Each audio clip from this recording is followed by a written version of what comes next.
सभी बच्चों को मेरा प्यार भरा नमस्कार। तो आज हम करने वाले हैं जो क्लास 9th है उसकी प्रश्नावली 1.3। और इससे पहले जो इंट्रोडक्शन की वीडियो है वो मैंने प्ले लिस्ट में डाल दी है। तो आप पहले इंट्रोडक्शन की वीडियो देखिए, फिर इस प्रश्नावली को आप बढ़िया तरीके से समझ सकते हैं। और यदि आप नए हैं तो चैनल को सब्सक्राइब कीजिए, लाइक कीजिए और अपने दोस्तों में शेयर कीजिए ताकि अच्छे से अच्छे वीडियोज मैं आपके लिए लेकर आता रहूं। पहला प्रश्न देखिए, निम्नलिखित भिन्नों को दशमलव रूप में लिखिए और बताइए कि प्रत्येक का दशमलव प्रसार किस प्रकार का है। तो इससे पहले आपको पता होना चाहिए कि जो दशमलव प्रसार है वो कितने प्रकार का होता है। दशमलव प्रसार 3 प्रकार का होता है: शांत दशमलव प्रसार, अन्वसानी,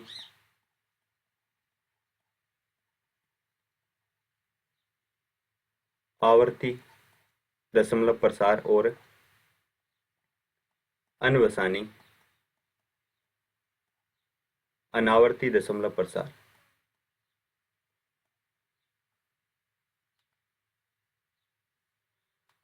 देखिए, ये जो ऊपर 2 दशमलव प्रसार है ये केवल किस में होता है? परिमेय संख्याओं में। और परिमेय संख्याओं को हम किसके रूप में लिखते हैं? P/Q के रूप में लिखते हैं। इसलिए हम कह सकते हैं कि जो पहला प्रश्न है उसके अंदर सभी की सभी कौन सी संख्याएं हैं? परिमेय संख्याएं। और इसमें या तो दशमलव प्रसार शांत होगा और या दशमलव प्रसार होगा अन्वसानी आवृत्ति। शांत दशमलव प्रसार कौन सा दशमलव प्रसार है? जिसमें यदि हम Q का भाग P में देते हैं, Q का भाग यदि P में देते हैं और कहीं ना कहीं हमारा जो शेषफल है वो 0 हो जाता है, शेषफल 0 हो जाता है, तो ऐसे दशमलव प्रसार को हम शांत दशमलव प्रसार कहते हैं। और अन्वसानी आवर्ती दशमलव प्रसार वह दशमलव प्रसार है जिसमें यदि हम Q का भाग इस P में देते हैं, यानी कि हर का भाग अंश में दे रहे हैं, तो कभी भी हमारा जो शेषफल है, कभी भी हमारा शेषफल 0 नहीं होगा। तो ऐसे दशमलव प्रसार को हम अन्वसानी आवर्ती दशमलव प्रसार कहते हैं जिसमें शेषफल कभी 0 नहीं आएगा। देखिए पहला क्वेश्चन,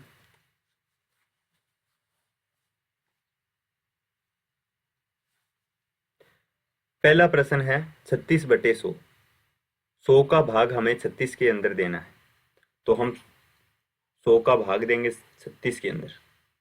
100 का 36 में भाग जाता नहीं, इसीलिए हम क्या करेंगे, यहाँ पॉइंट लगाएंगे और पॉइंट लगा करके हम यहाँ पे क्या उतार लिया? 0।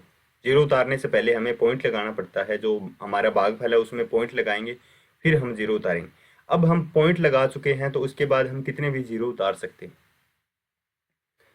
100 का पहाड़ा यदि हम 3 बार पढ़ेंगे तो कितना आएगा? 300।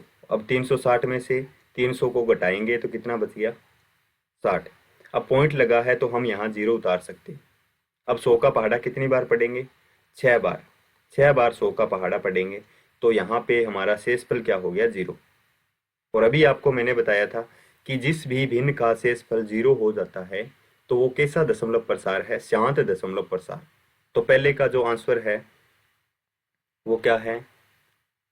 0.36। और ये कैसा दशमलव प्रसार है? शांत दशमलव प्रसार। इस प्रकार आप इसको कर सकते हो और एक साइड में आप ये जो भाग है वो दर्शा देना। 1/11। अब हमें 11 में एक में 11 का भाग देना है। 1 में 11 का भाग नहीं जाता, इसीलिए हम पॉइंट लगाएंगे फिर यहाँ 0 लगाएंगे।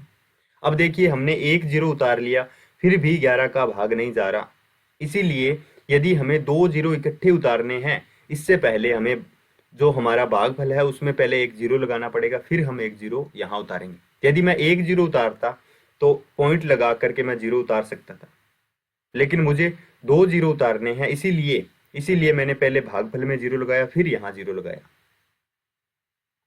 अब देखिए यदि हम 11 का भाग इसमें देते हैं तो कितनी बार जाएगा? 9 बार। 11 निमा कितना होता है? 99।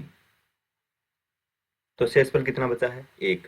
वापिस से देखिए 1 आ गया, फिर हमें 2 0 उतारने पड़ेंगे और आगे ये ऐसे कंटिन्यू चलता जाएगा और 0 9 0 9 0 9 ये आगे चलता जाएगा, इसीलिए मैंने इसके ऊपर क्या लगा दी? बार। तो दूसरे का आंसर क्या है? और देखो बार बार ये संख्याएं आवर्ती करेगी 0 9 0 9 और शेष पर कभी भी 0 नहीं आएगा। तो ऐसा जो दशमलव प्रसार है उसे हम कहते हैं अनबसानी आवर्ती दशमलव प्रसार। ये 0 9 0 9 ये आगे ये कंटिन्यू चल रहा है। और ये कैसा दशमलव प्रसार है? अनबसानी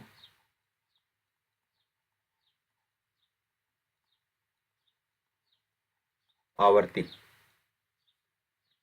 उसी प्रकार 3 नंबर क्वेश्चन देखिए। 3 नंबर क्वेश्चन में हमें ये जो भिन्न है वो मिश्रित भिन्न है, इसीलिए पहले हमें इसको हल करना पड़ेगा, फिर हम इसको साधारण भिन्न बना लेते हैं, फिर आगे इसको हल करेंगे।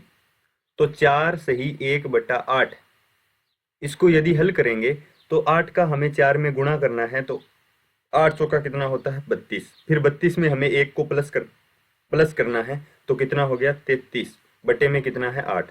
तो इसकी जो साधारण भिन्न बनी है वो क्या बनी है 33/8।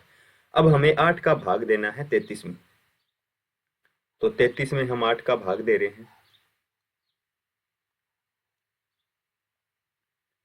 कितनी बार जाएगा 8 चौका कितना होता है 32। कितना बच गया 1, 4 बार भाग चला गया। अब 1 में 8 का भाग नहीं जाता, इसीलिए हम पॉइंट लगाएंगे, फिर 0 उतारेंगे और 8 एकम 8। फिर 8 में 10 में से 8 गया तो कितना बच गया 2। फिर पॉइंट लगा है तो 0 उतार लेंगे। 8 दूनी कितना होता है 16। फिर 20 में से 16 गए, कितने बच गए 4। फिर पॉइंट लगा है तो 0 उतार लेंगे। 8 पंजा कितना होता है 40। तो यहाँ पे इसका शेषफल 0 हो रहा है, इसलिए हम कह सकते हैं कि ये जो दशमलव प्रसार है वो कैसा दशमलव प्रसार है? शांत दशमलव प्रसार। तो 4 नंबर का जो आंसर है वो क्या है? शांत दशमलव प्रसार। और 4.125 इसका आंसर यहाँ लिख देते हैं। जो इसका दशमलव प्रसार है 4.125 और ये कैसा दशमलव प्रसार है? शांत दशमलव प्रसार। इस प्रकार आप तीसरे सवाल को आसानी से हल कर सकते हैं। अब देखिए 4 नंबर क्वेश्चन। 4 नंबर क्वेश्चन में हमें 3 में 13 का भाग देना है, तो हम 3 के अंदर 13 का भाग दे रहे हैं। तो सबसे पहले देखिए 3 के अंदर 13 का भाग नहीं जाता, इसीलिए हम पॉइंट लगाएंगे, फिर 0 उतारेंगे। 13 दूनी कितना होता है 26, तो 2 बार भाग चला गया। यहाँ से शेष कितना बच गया? यदि हम 30 में 26 घटाएंगे कितना बच गया 4। फिर हम 0 उतारेंगे। देखिए पॉइंट लगा है तो हम 0 उतार सकते हैं। 13 तिया कितना होता है 39। 3 बार भाग चला गया। अब 40 में से 39 चले गए, कितना बच गया 1। पॉइंट लगा है तो हम यहाँ पे 0 उतारेंगे। और देखिए यदि मैं 1 0 उतार रहा हूँ तो 13 का भाग इसमें नहीं जा रहा, इसीलिए मैं क्या करूँगा पहले भागफल में 0 उतारूंगा, फिर यहाँ 0 उतारूंगा। अब हम 13 का भाग इसमें देते हैं 100 में, तो 13 साती कितना होता है 91। 13 साती 91। कितनी बार भाग चला गया 7 बार भाग चला गया। और जो 100 में से यदि हम 91 को घटाएंगे तो कितना बचेगा 9। अब हम क्या करेंगे यहाँ पे 1 0 और उतार लेंगे। और 13 साती 91 होता है, तो 6 बार पाड़ा पड़ेंगे। 13 छिक्का कितना होता है 78। 13 छिक्का 78। अब 90 में से यदि 78 घटाएंगे तो कितना बच गया 12। 13 छिक्का 78। अब देखिए इसके पीछे फिर 0 लगाएंगे, क्योंकि पॉइंट लगा है हम 0 उतार सकते हैं। तो 13 नीमा कितना होता है 117। और यहाँ शेषफल कितनी बार भाग गया है 9 बार। और शेषफल कितना बचा है 3। वापस देखिए हमने 3 से शुरू किया था, वापस 3 आ गया। इसका मतलब ये जो 6 संख्याएं हैं ये बार बार पुनरावृत्ति करती रहेगी। तो ये कैसा प्रसार है? अनबसानी आवर्ती दशमलव प्रसार। तो 3/13 का जो दशमलव प्रसार है 0.230769 23076 ये आगे ऐसे कंटिन्यू ये संख्याएं क्या है पुनरावृत्ति कर रही है। और ये कैसा दशमलव प्रसार है? अनवसानी आवर्ती। कैसा दशमलव प्रसार है? अनवसानी आवर्ती दशमलव प्रसार। बढ़िया तरीके से आपको ये प्रश्न समझ में आया होगा। अब करते हैं अपने 5 नंबर क्वेश्चन।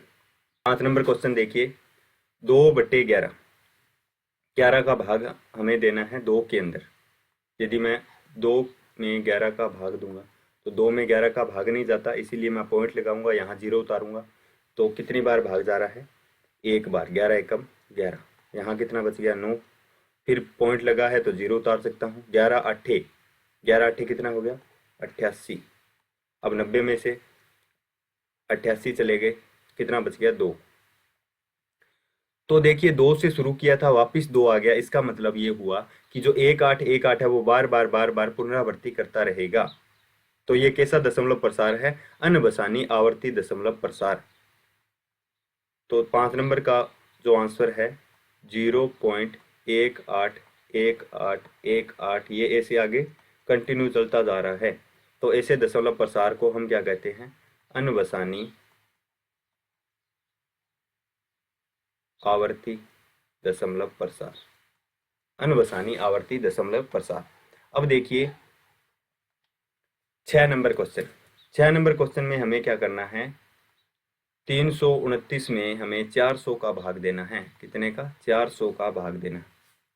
यदि हम 400 का भाग 329 में देंगे तो 329 में 400 का भाग नहीं जाता, इसीलिए हम पॉइंट लगाएंगे और यहाँ 0 लगाएंगे।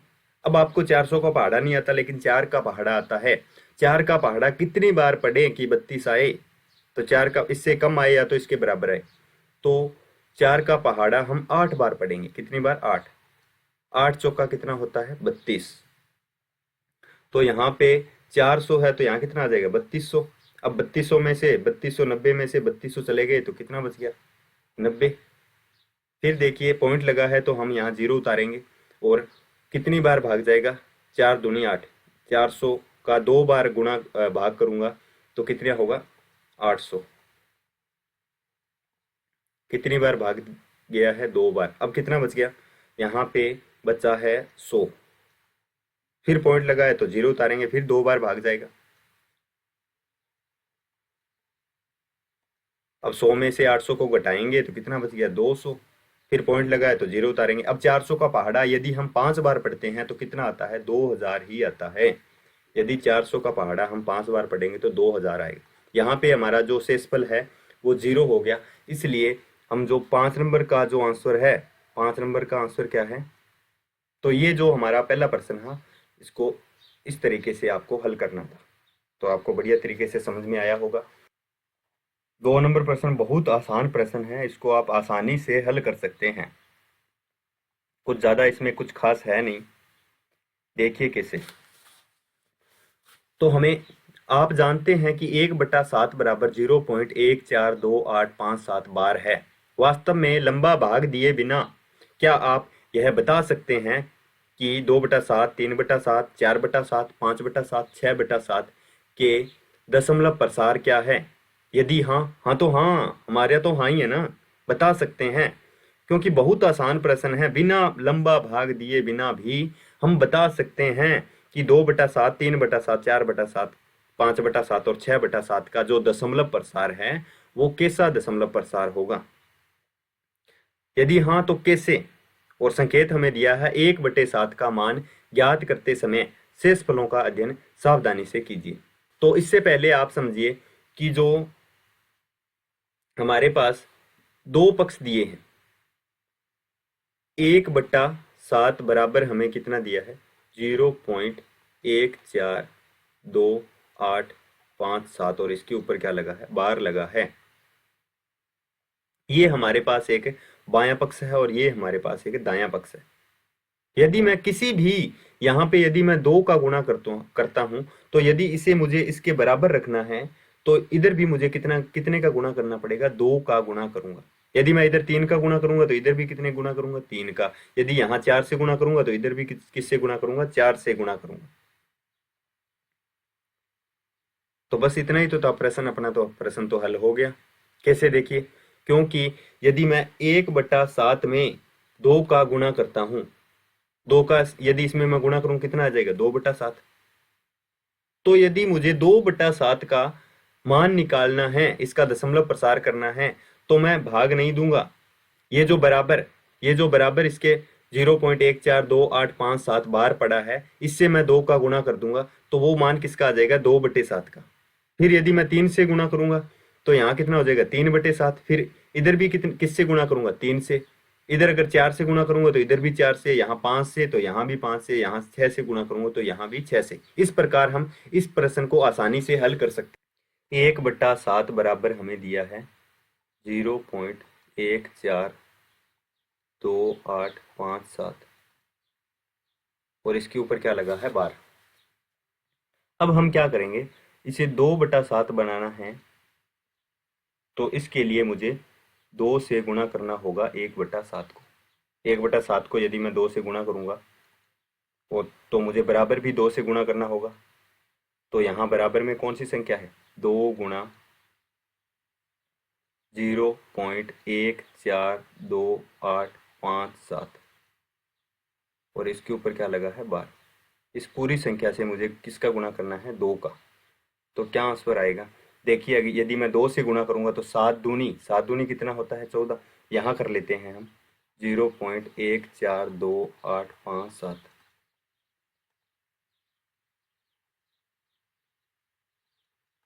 2 से गुणा कर रहे हैं, 7 दूनी कितना हो गया, 14। कितनी हसल बच गई, 1। फिर 5 दूनी 10 और 1 11, 8 दूनी 16 और 1 17, 2 दूनी 4 और 1 5, 4 दूनी 8, 2 एकम 2। और 0 का यदि मैं यहाँ गुणा करूँगा तो 2 का 0 में गुणा करेंगे तो कितना आ जाएगा, 0। तो हमारे पास जो उत्तर आया वो कितना आया है, 0.28514 और इसके पूरे के ऊपर क्या लगा देंगे, बार। ये किसका मान है, 2/7 का है।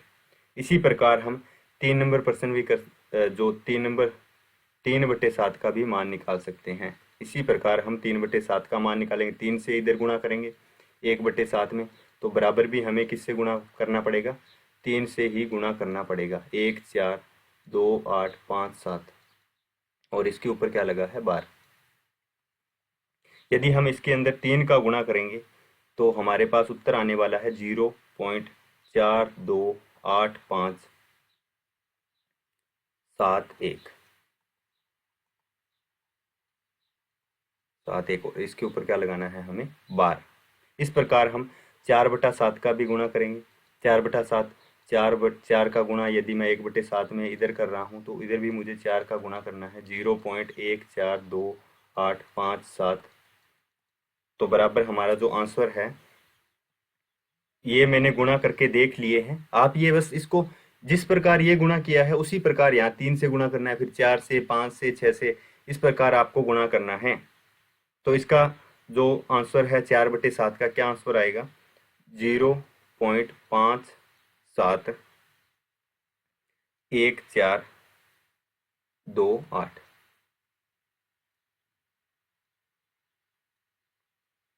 फिर देखिए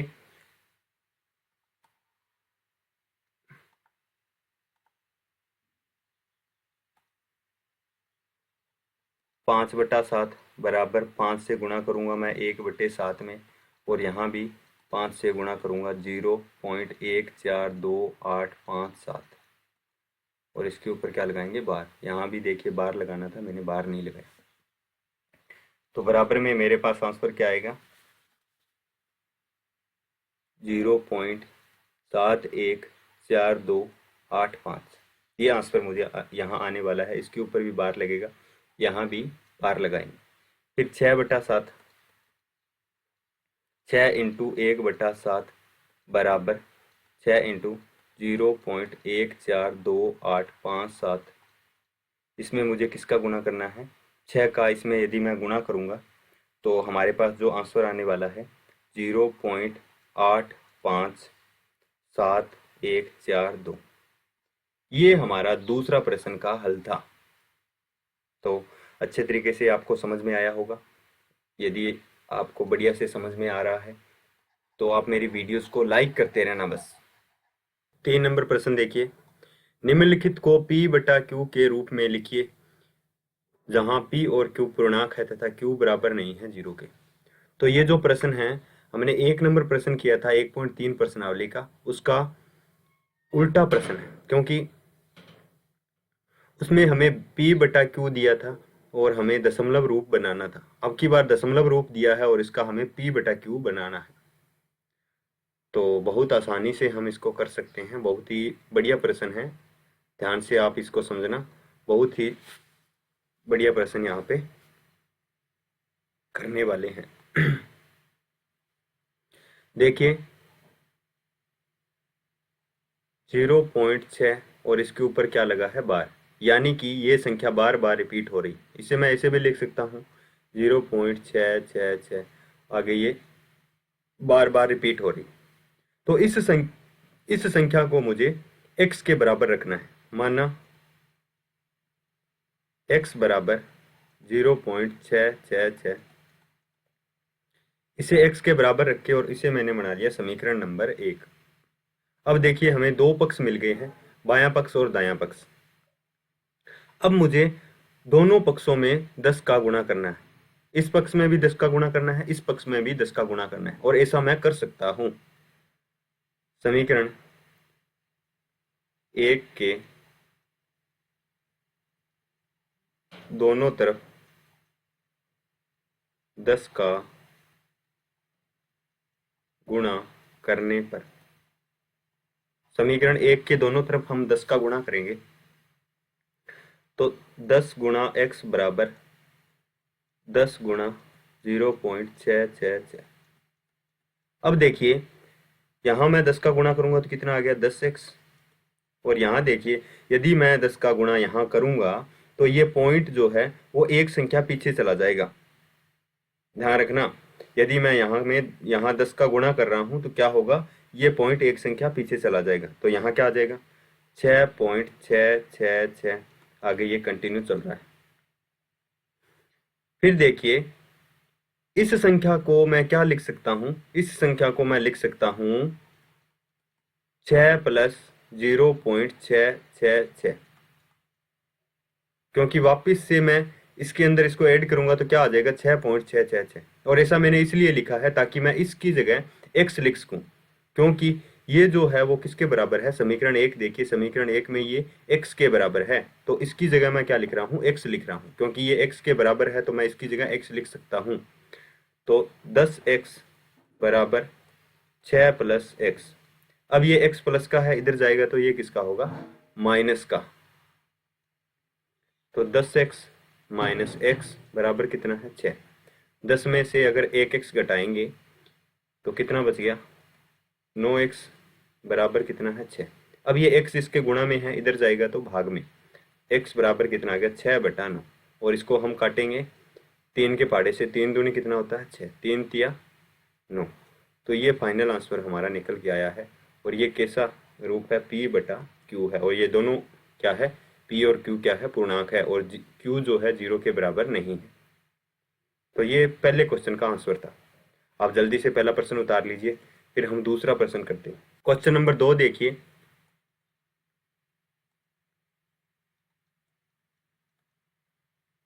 जीरो पॉइंट 4 7 और 7 के ऊपर क्या लगा है, बार, यानी कि ये 7 बार बार रिपीट हो रहा है। इसको मैं क्या लिख सकता हूँ, 0.4 इसको क्या लिख सकता हूँ, 0.4777, ये 7 बार बार रिपीट हो रहा है।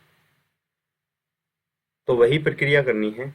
माना इसे मुझे x के बराबर रखना है, माना x बराबर 0.4777, आगे ये चलता जा रहा है, और इसे मान लेता हूं मैं समीकरण नंबर 1।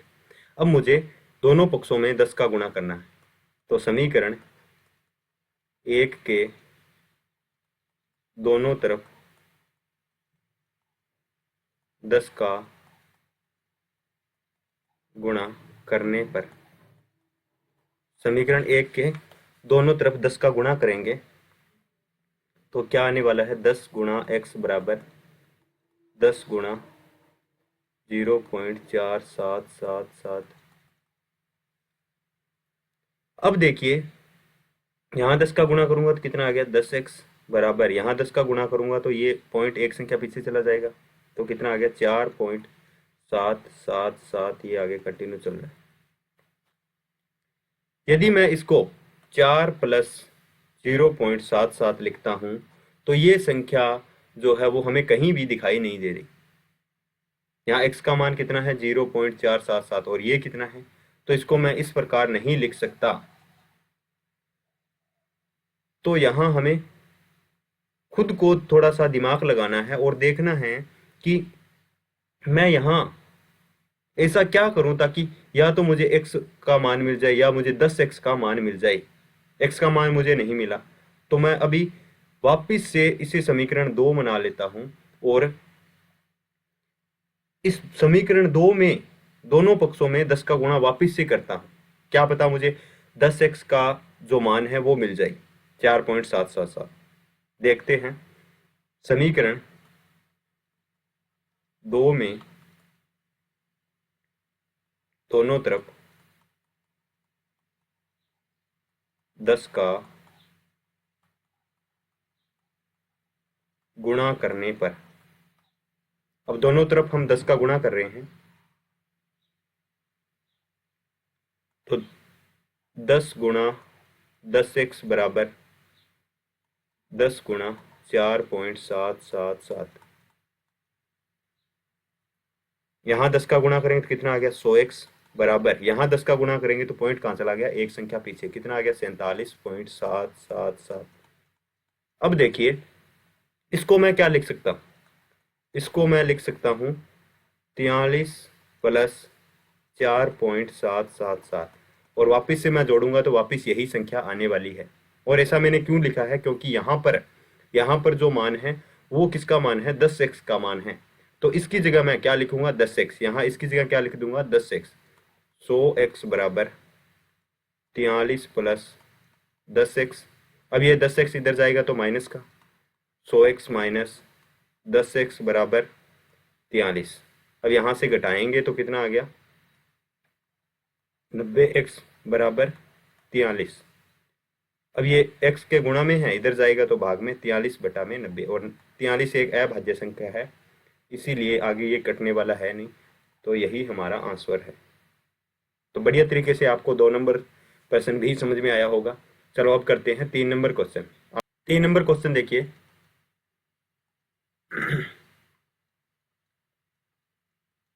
3 नंबर प्रश्न देखिए, 0.001 और इस पूरे के ऊपर क्या लगी है बार। तो इसको मैं लिख सकता हूँ, ये 3 संख्याएं रिपीट हो रही है, इसे मैं लिख सकता हूँ 0.001 001 001, ये आगे ऐसे कंटिन्यू चल रही है। तो इसे भी मुझे मानना पड़ेगा, माना x बराबर 0.001 001, ये आगे कंटिन्यू चल रहा है। अब देखिए जो पहला दूसरा सवाल था उसमें एक संख्या के ऊपर बार लगा था, तो हमने जो समीकरण 1 बनाई थी उसमें 10 का गुणा किया था। अभी मुझे इस पॉइंट को यहां लेकर के आना है, तो मुझे किससे गुणा करना पड़ेगा 1000 से, क्योंकि 3 संख्याओं के ऊपर बार लगा है। तो अब मैं 1000 से गुणा करूंगा। समीकरण 1 में दोनों तरफ 1000 का गुणा करने पर, यहां मैं 1000 का गुणा करूंगा x में, और बराबर फिर यहां भी 1000 का गुणा करूंगा मैं 0.001 001 इस संख्या में। यहाँ 1000 का गुणा करूंगा तो कितना आ गया 1000x, और यहाँ 1000 का गुणा करेंगे तो पॉइंट कितनी संख्या पीछे चला गया 3 संख्या। तो यहाँ ये पॉइंट, अगर पॉइंट यहाँ आ जाएगा तो इसके आगे जो 2 जीरो है इसकी कोई वैल्यू नहीं है, तो इसको मैं लिख सकता हूँ 1.001 001। अब देखिए फिर वापिस इसको मैं क्या लिख सकता हूँ, इसको मैं लिख सकता हूँ 1 प्लस 0.001 001, क्योंकि वापिस 1 को मैं इसमें जोड़ूंगा तो वापिस यही संख्या मिलने वाली है। अब ये देखिए ये जो मान है वो किसका मान है, x का मान है, तो इस संख्या की जगह मैं क्या लिखूंगा अब x। तो 1000x बराबर 1 प्लस x, ये x इधर जाएगा तो माइनस का, तो 1000x माइनस x बराबर 1। यहां से 1000x में से अगर 1x को घटाएंगे तो कितना बच गया 999x। और बराबर कितना है 1। ये इसके गुणा में है, अगर मैं इधर लेकर के जाऊंगा तो ये कहाँ चला जाएगा, भाग में, तो 1/999। ये हमारा 3 नंबर क्वेश्चन का आंसर था। जल्दी से इसे उतार लीजिए, फिर हम करते हैं 4 नंबर क्वेश्चन। 4 नंबर प्रश्न देखिए, 0.99999 ये आगे चलता जा रहा है, को P/Q के रूप में व्यक्त कीजिए। क्या आप अपने उत्तर से आश्चर्यचकित हैं? अपने अध्यापक और कक्षा के सहयोगियों के साथ उत्तर की सार्थकता पर चर्चा कीजिए। तो यदि हम इसको हल करेंगे तो जो आंसर आएगा वो हमें आश्चर्यचकित करने वाला आंसर आएगा। तो इसको हम हल करते हैं। तो हमारे पास संख्या है 0.9999 और ये आगे चलती जा रही है। इसे हमें किसके बराबर मानना है, तो इसे माना x बराबर 0.9999। अब देखिए, इसे हमने x के बराबर मान लिया है और इसे हम नाम दे देते हैं समीकरण नंबर 1। अब समीकरण नंबर 1 के दोनों तरफ, दोनों पक्षों में मैं 10 का गुणा करूंगा, क्योंकि एक ही संख्या बार बार रिपीट हो रही है, तो मैं 10 का गुणा करूंगा। तो समीकरण 1 में दोनों तरफ 10 का गुणा करने पर, समीकरण 1 के दोनों तरफ 10 का गुणा करेंगे तो 10 गुणा x बराबर 10 गुणा 0.999, ये आगे कंटिन्यू चल रहा है। यहाँ 10 का गुणा करेंगे तो कितना आ गया, 10x बराबर, यहाँ 10 का गुणा करेंगे तो ये 1 पॉइंट इधर चला जाएगा, तो क्या आ गया 9.9999। और इसे मैं क्या लिख सकता हूँ, अब इसे मैं लिख सकता हूँ 9 प्लस 0.999, इसे मैं ऐसे लिख सकता हूँ। इसे मैंने ऐसे क्यों लिखा है, क्योंकि इस संख्या के स्थान पर मुझे क्या रखना है, x। अब यहाँ हम x रखते हैं क्योंकि ये x का मान है, ये देखिए ये जो मान है ये x का मान है, तो इसकी जगह मैं x रख रहा हूँ। 10x बराबर 9 प्लस x, ये इधर जाएगा तो माइनस का, तो 10x माइनस x बराबर 9। अब यहाँ से इसको घटाएंगे तो कितना बच गया, 9x बराबर 9। ये गुणा में है, इधर जाएगा तो भाग में, x बराबर कितना आ गया 9/9, और 9 में से 9 कट जाएगा तो कितना बच गया 1। और यही आश्चर्यचकित करने वाली बात है। देखिए 0.99999 का मान लगभग 1 के बराबर होता है, तो इसका आंसर क्या होगा 0.9999 वह एक में कोई रिक्तता न होने के कारण यह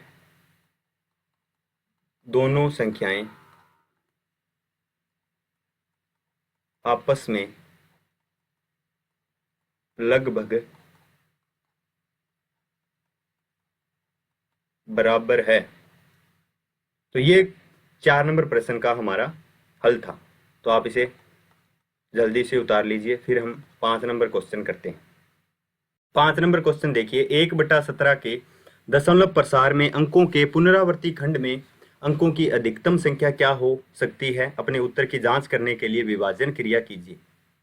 हमें बताना है कि 1/17 में यदि हम 17 का भाग देते हैं 1 में, तो कितने अंक है जो पुनरावर्ती कर रहे हैं, यही बताना है। तो बहुत लंबा भाग जाने वाला है, इसलिए आपको पहले 17 का पहाड़ा एक साइड में लिख लेना है, फिर हम इसको आगे हल करते हैं। हमें क्या करना है कि जो 17 है उसका भाग देना है किसमें, 1 में 17 का भाग नहीं जाता, इसीलिए हम पॉइंट लगाएंगे और यहाँ 0 उतारेंगे। और यहाँ हमने 0 उतार लिया है, फिर भी 17 का भाग नहीं जा रहा, तो हमें यहाँ 2 0 उतारने होंगे। यदि मैं यहाँ 2 0 उतारूंगा तो पहले मुझे जो हमारा भागफल है उसमें पहले 0 लगाना होगा, फिर मैं यहाँ 2 0 उतार सकता हूँ। यदि पॉइंट लगा है तो यदि मुझे 1 0 उतारना है तो मैं पॉइंट लगा करके आसानी से 1 0 उतार सकता हूँ।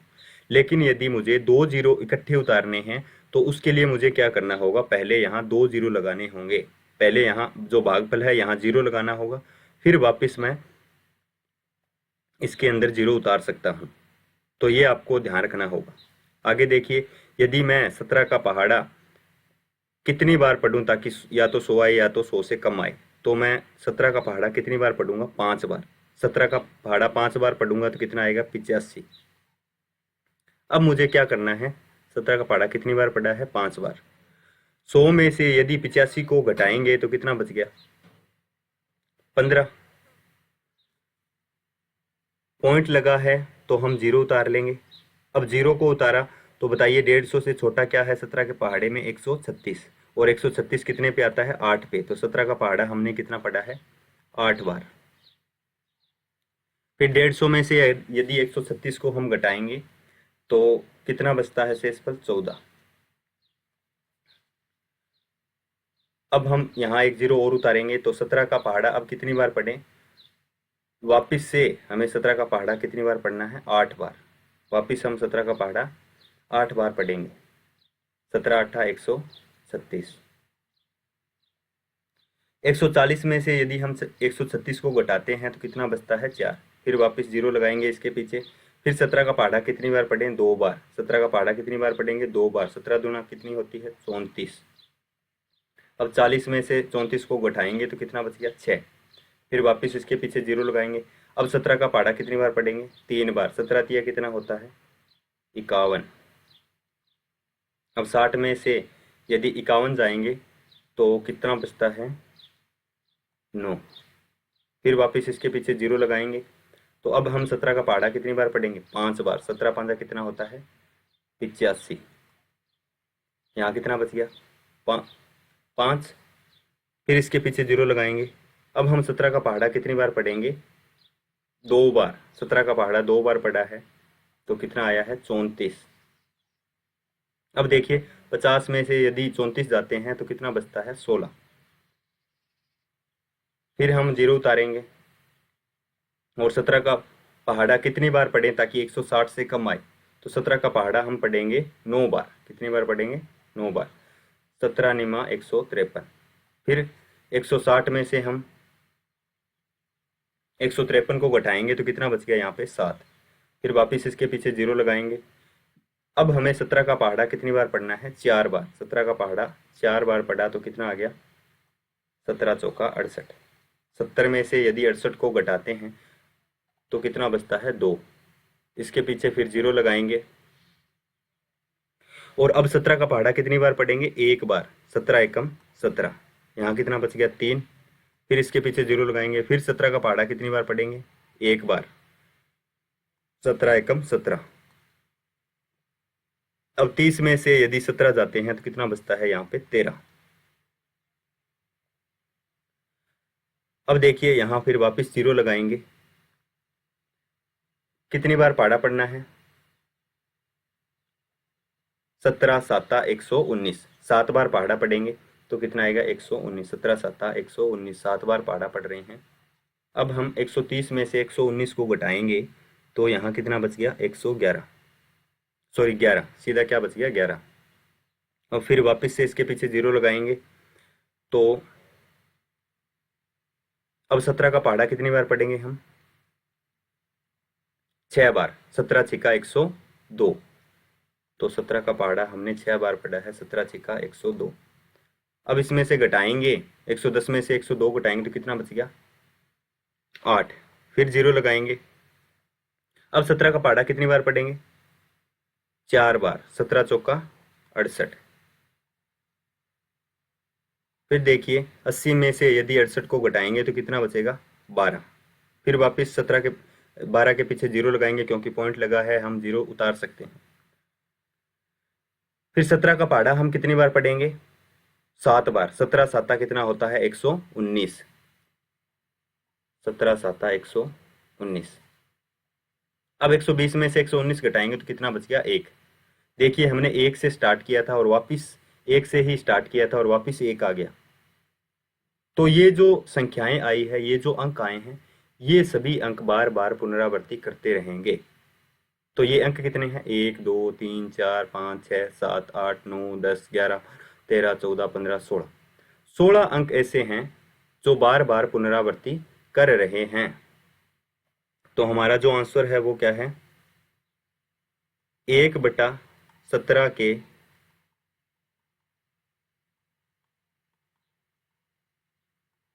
दशमलव प्रसार में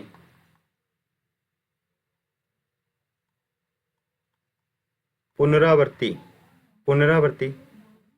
करने वाले अंकों की अधिकतम संख्या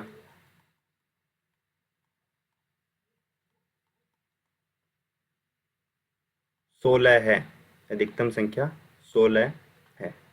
ये आंसर था हमारा 5 नंबर क्वेश्चन का। 6 नंबर सवाल देखिए, P/Q बराबर नहीं है 0 के रूप की परिमेय संख्याओं के अनेक उदाहरण लीजिए जहां P और Q पूर्णांक है जिनका 1 के अतिरिक्त कोई उभयनिष्ठ गुणनखंड नहीं है और जिनका शांत दशमलव निरूपण प्रसार है। क्या आप यह अनुमान लगा सकते हैं कि Q को कौन सा गुण अवश्य संतुष्ट करना है? तो हमें कुछ ऐसे उदाहरण लेने हैं जिनमें जो P/Q है उसमें 1 के अतिरिक्त कोई भी उभयनिष्ठ गुणनखंड न हो। तो हम पहला उदाहरण ले लेते हैं, एग्जाम्पल लेते हैं 1/2। 1/2 में 1 के अलावा कोई भी ऐसा उभयनिष्ठ गुणनखंड नहीं है जो इन दोनों को विभाजित कर सके। फिर हम एक संख्या और ले लेते हैं जैसे 7/8। फिर एक संख्या और ले लेते हैं जैसे 3/10। ये कुछ संख्याएं हम ले लेते हैं। अब यहाँ देखिए जो हर है वो कितना है, 2। हर कितना है, Q बराबर कितना है, 2। और दूसरी जो संख्या है उसमें देखिए हर कितना है, 8। और 8 के जो गुणनखंड होते हैं वो कितने होते हैं, 2 गुणा 2 गुणा 2, 2 दूनी 4, 4 दूनी 8। ठीक है, आगे देखिए फिर इसका जो हर कितना है, 10। तो इसका भी गुणनखंड क्या होगा, 5 गुणा 2, 5 दूनी 10। यही इसका गुणनखंड होगा। देखिए यहाँ पे हमें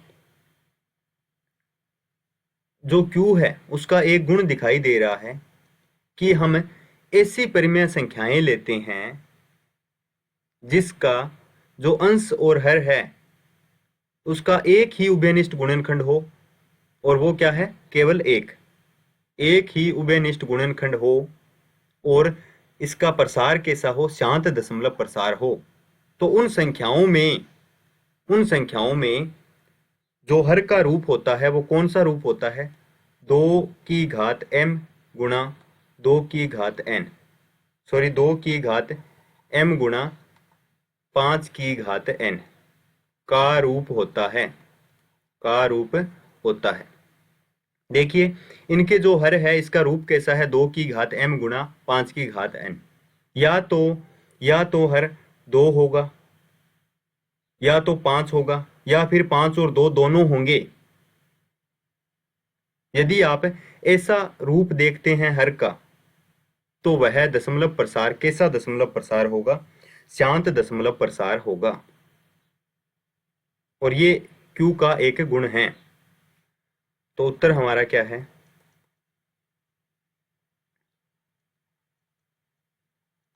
जब परिमेय संख्या का हर 2m इंटू 5n का रूप होता है तो इनका दशमलव प्रसार शांत होता है। यही आंसर था 6 नंबर क्वेश्चन का। 7 नंबर क्वेश्चन देखिए, ऐसी 3 संख्याएं लिखिए जिनके दशमलव प्रसार अनबसानी अनावर्ती हो। तो हमें ऐसी 3 संख्याएं बतानी हैं जिसके दशमलव प्रसार कैसे हो, अनबसानी अनावर्ती और अनबसानी अनावर्ती दशमलव प्रसार किसका होता है, अपरिमेय संख्याओं का होता है। ये हमने इंट्रोडक्शन वीडियो में अच्छे तरीके से देखा था कि अनबसानी अनावर्ती प्रसार किसका होता है, अपरिमेय संख्याओं का। तो हमें 3 अपरिमेय संख्याओं के उदाहरण लेने। तो पहला उदाहरण ले रहा हूं मैं √2।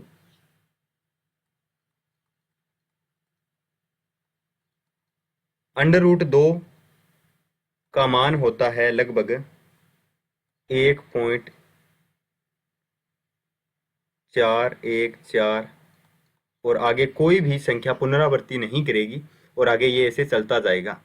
और ये कैसा दशमलव प्रसार है, अनवसानी अनावर्ती दशमलव प्रसार, क्योंकि जो √2 है वो एक अपरिमेय संख्या है। अब हम √3 को लेते हैं।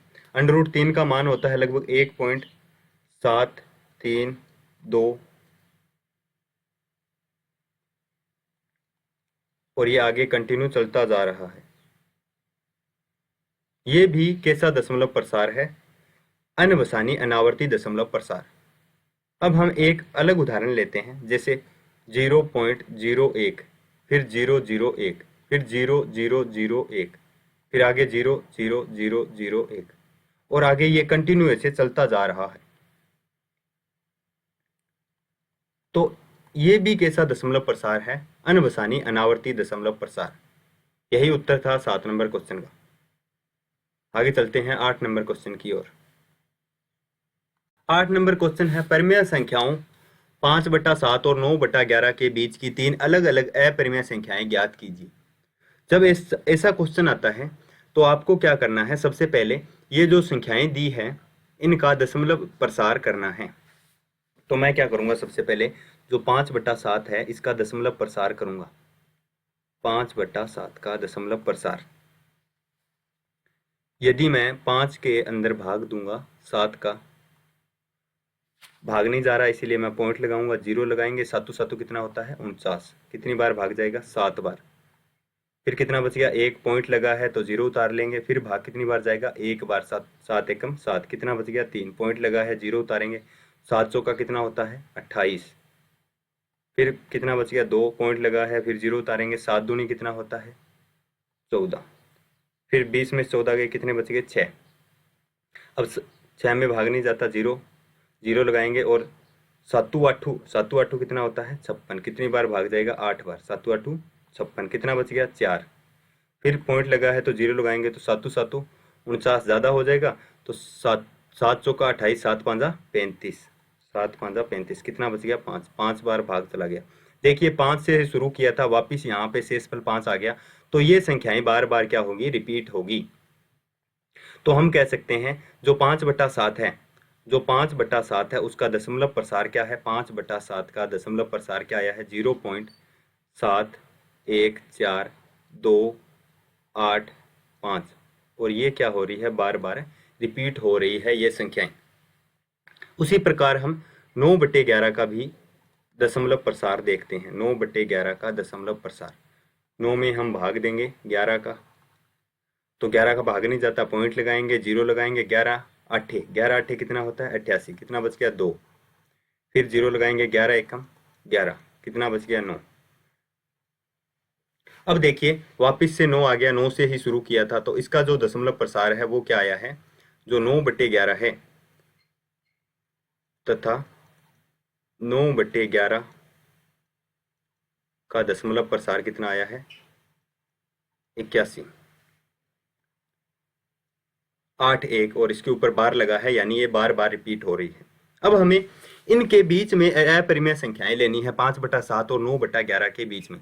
यहाँ देखिए 7 है पॉइंट के बाद और यहाँ कितना है 8 है, और यहाँ देखिए 71 है तो मैं इसके बाद क्या ले सकता हूँ 72 73 74 75 ऐसे आगे चलता जाएगा जब तक कि 81 नहीं हो जाता।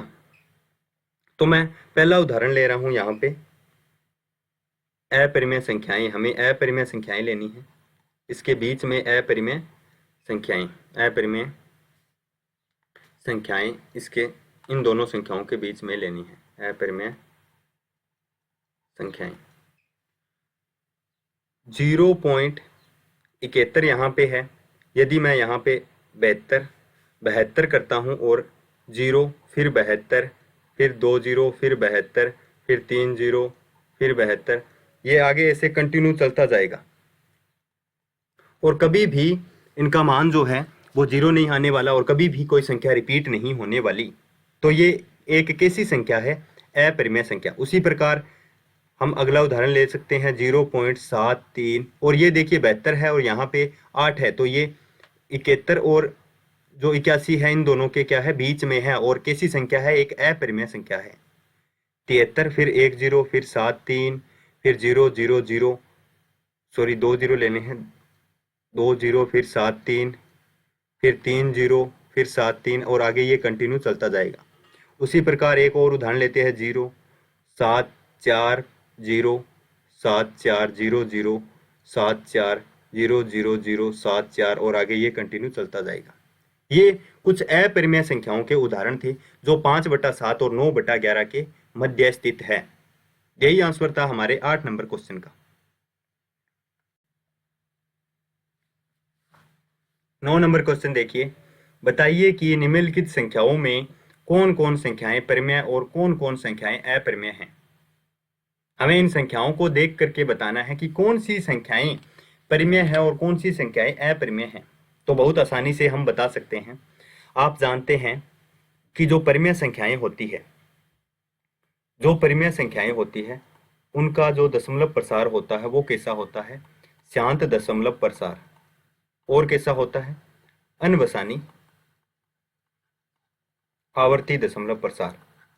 और जो हमारी अपरिमेय संख्याएं हैं, जो अपरिमेय संख्याएं हैं उनका जो दशमलव प्रसार है वो कैसा दशमलव प्रसार है? अनवसानी अनावर्ती दशमलव प्रसार। अनवसानी अनावर्ती दशमलव प्रसार।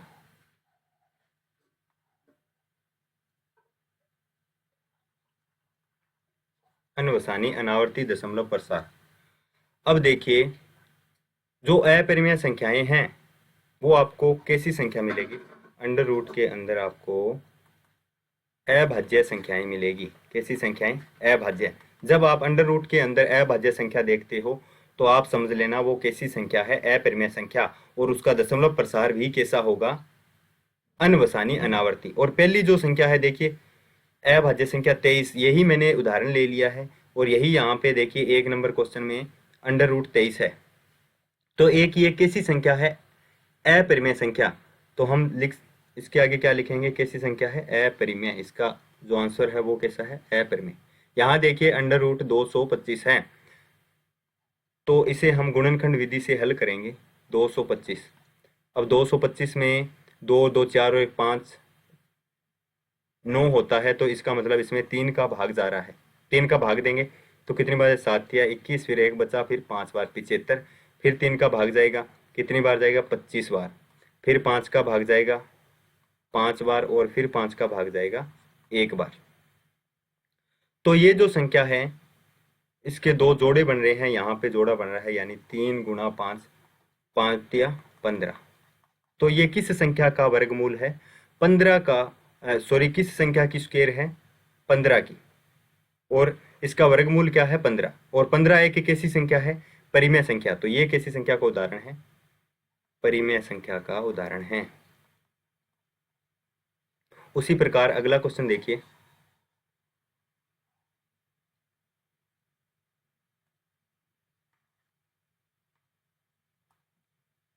जीरो 0.3796 और आगे कोई भी डेस नहीं लगा है। इसका मतलब क्या है? ये यहाँ पर आकर के इसका जो दशमलव प्रसार है, जो भाग देने पर जो शेषफल है वो 0 हो गया। तो ये कैसा दशमलव प्रसार है? शांत दशमलव प्रसार। और शांत दशमलव प्रसार किन संख्याओं में होता है? परिमेय संख्याओं में जो है शांत दशमलव प्रसार पाया जाता है। फिर देखिए 7.478, 478 और 478, ऐसे ये आगे कंटिन्यू चल रहा है। देखिए यहाँ डॉट लगा है, इसका मतलब देखिए बार बार ये संख्याएं आवर्ती कर रही है। और यदि बार बार संख्याएं आवर्ती करती है तो कैसा दशमलव प्रसार होता है? अनवसानी आवर्ती दशमलव प्रसार। और अनवसानी आवर्ती दशमलव प्रसार केवल और केवल परिमेय संख्याओं में होता है। तो ये कैसी संख्या है? परिमेय संख्या। फिर देखिए 5 नंबर क्वेश्चन, 1.1010010001000001। तो आगे ये जीरो की संख्या बढ़ती जा रही है और कोई भी संख्या रिपीट नहीं हो रही है। तो ये कैसा दशमलव प्रसार है? अनवसानी अनावर्ती दशमलव प्रसार। और ये कैसी संख्या है? अपरिमेय संख्या। अपरिमेय संख्या। तो ये हमारी जो प्रश्नावली थी 1.3 वो बढ़िया तरीके से आपको समझाने का प्रयास किया है। फिर भी आपके कुछ डाउट्स रहते हैं तो आप मुझे कमेंट कर सकते हैं, बता सकते हैं। और यदि आपको मेरे वीडियोज पसंद आ रहे हैं तो आप मेरे वीडियोज को लाइक कीजिए, शेयर कीजिए, और जिससे कि मैं आगे आपके लिए अच्छे से अच्छे वीडियोज बनाता रहूं। धन्यवाद। फिर मिलते हैं नेक्स्ट वीडियो में। तब तक के लिए जय हिंद, जय भारत।